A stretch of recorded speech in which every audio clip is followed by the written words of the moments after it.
Welcome, I'm Dave Horseman, Ho'opono Farm. Statistic here in Hawaii, in the state of Hawaii, is that we get 10% of our food from the state and from Hawaii. And so the problem with that is 90% of the food coming into Hawaii is brought in on boats, and 10% is grown here in the state.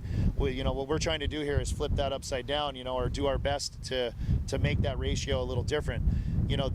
By having more farmers come into the picture, and for us to use more local food and from local farms here in Hawaii, you actually are helping to stop the influx of boats across the ocean, pollution. Like that's the big picture for us in Hawaii.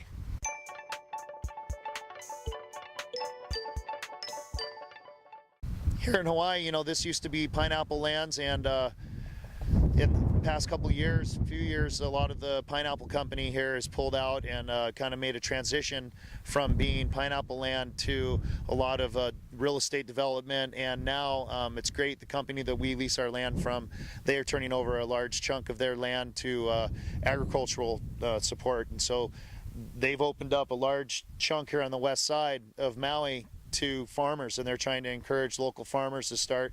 We're one of the first local farmers to jump on this project, and this, it's kind of a movement here, especially with the chefs that of West Side, especially, where everybody kind of works together in concert to turn this into a big project of reestablishing agriculture in Hawaii. We got some cosmic purple carrots here. It's a culinary mix. Chefs really love this. These carrots, they're purple on the outside and orange and yellow on the inside. We grow 6 different kinds of carrots, this being one of them. These are an awesome carrot. There we go.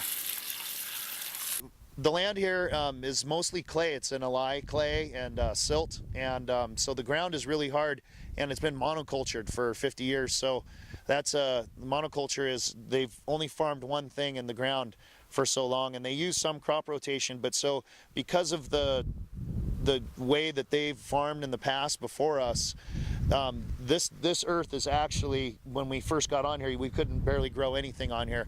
Super high acid, low pH, and so for 2 years we've been building soil. That's what we do. We build soil, and it's taken us 2 years to get to a point to where we have 4 acres of growable land. We do a lot of like I said, different greens that we do compared to the mainland.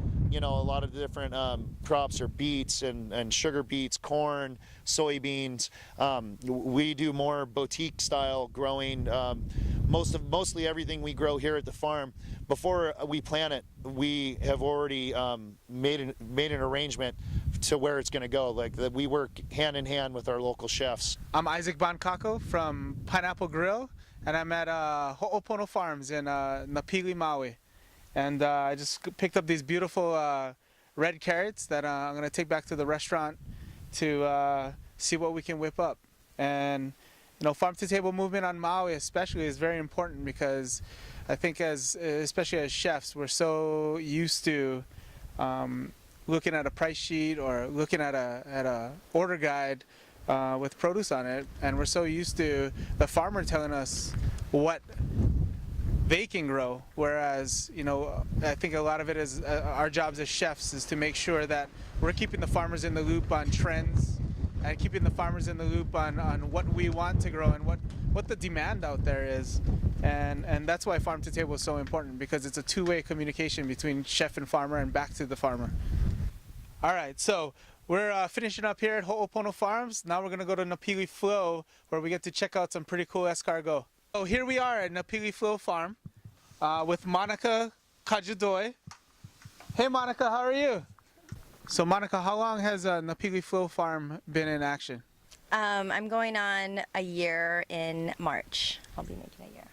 So in my opinion, growing what you do is the most efficient usage of space and the quickest growing. Why is that? What makes the farm that successful? Utilizing vertical space, being that I don't have acreages to farm, finding a niche in the market that doesn't need a whole lot of space and is a quick turnover. And what makes your microgreens so successful within your greenhouse here? I believe it's the soil. I think everything starts off with the soil and time. And how many different types of microgreens do you grow?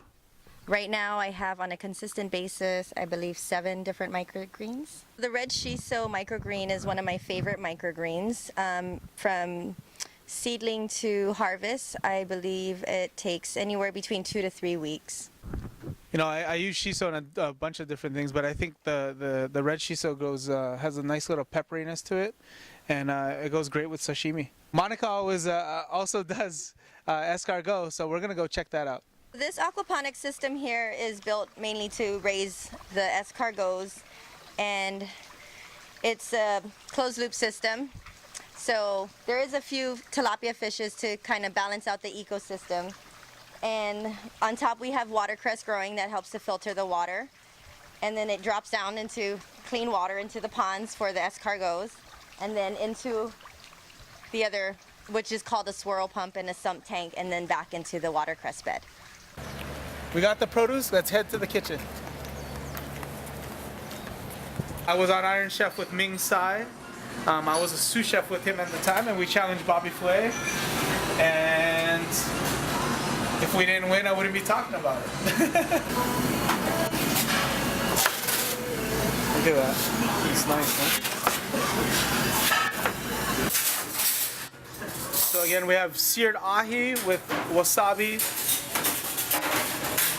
pea and pistachio crust, some fresh bok choy, and our Ho'opono Farms red and orange carrots with our Napili Flow Lilikoi Beurre Blanc. There you have it. Chef Isaac Bancacco from Pineapple Grill, farm to table.